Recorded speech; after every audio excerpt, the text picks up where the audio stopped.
जाने क्या और कैसे काम करता है चीट फंड।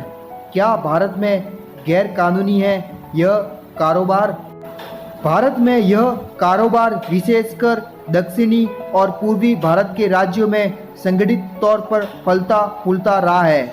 लेकिन यह जानना जरूरी है कि भारत में चीट फंड का बिजनेस वैध और कानूनी तौर पर नियंत्रित है। चीट फंड्स एक्ट 1982 में ऐसी कंपनियों को परिभाषित किया गया है। इसके अलावा राज्य में बने कानून इस बिजनेस को नियंत्रित करते हैं। दक्षिण भारत के राज्यों में बड़ी संख्या में लोग ऐसी योजनाओं में अपना बचत निवेश करते हैं। आंध्र, तमिल और केरल की घरेलू अर्थव्यवस्था में चीट फंड का बड़ा योगदान रहा है। इन राज्यों में वहां की घरेलू बचत का हिस्सा इन योजनाओं में लगा हुआ है। ऐसे में यह समझना जरूरी है कि आखिर चीट फंड होता क्या है और यह काम कैसे करता है।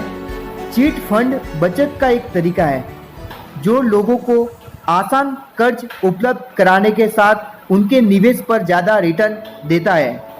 बैंक से कर्ज लेने के लिए आमतौर पर कहीं छोटी मोटी लेकिन जरूरी औपचारिकताओं को पूरा करना होता है, लेकिन चिट फंड में इसकी कोई बाध्यता नहीं होती है।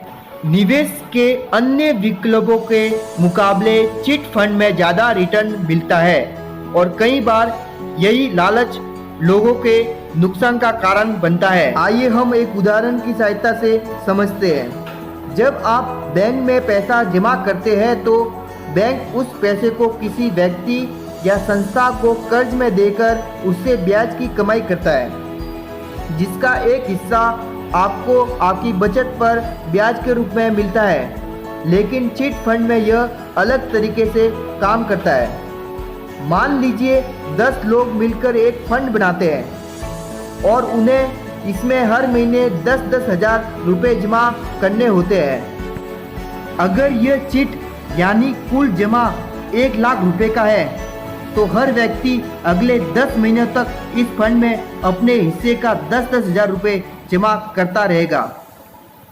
मतलब फंड का साइज 1 लाख रुपए का होगा। इसकी अवधि पीरियड 10 महीने की हुई। अगर यह फंड कानूनी तौर पर रजिस्टर्ड है तो यह पूरी रकम बैंक में जमा हो जाएगी और तब तक इसे नहीं निकाला जा सकेगा जब तक 10 महीने की अवधि पूरी नहीं हो जाती। लेकिन अगर ये फंड रजिस्टर्ड नहीं है तो क्या होगा?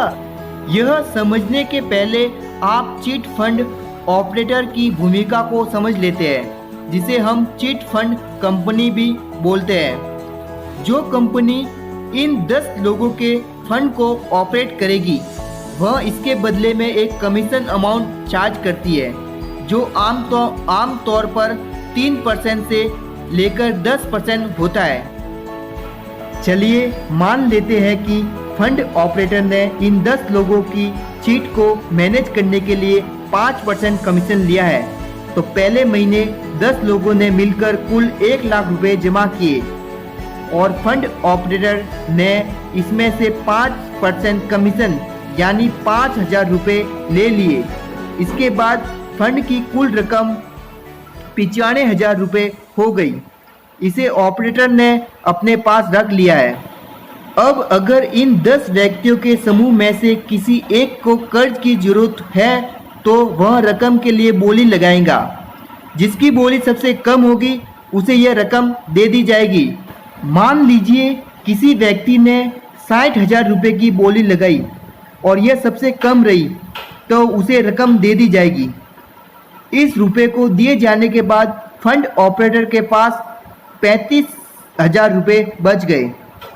इस रकम को 10 लोगों में बराबर बांट दिया जाएगा, यानी पहले ही महीने 10,000 रुपये के निवेश पर प्रति व्यक्ति को 3,500 रुपये मिल जाएंगे और जिस व्यक्ति ने पहले महीने मात्र 10,000 रुपये जमा किए उसे 60,000 रुपये का कर्ज आसानी से मिल गया।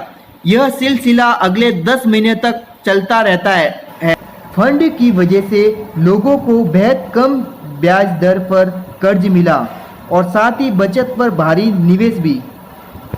दोस्तों, कारोबार का इस तरीकों को चीट फंड कहते हैं और इसी प्रकार चीट फंड कंपनियां कार्य करती है।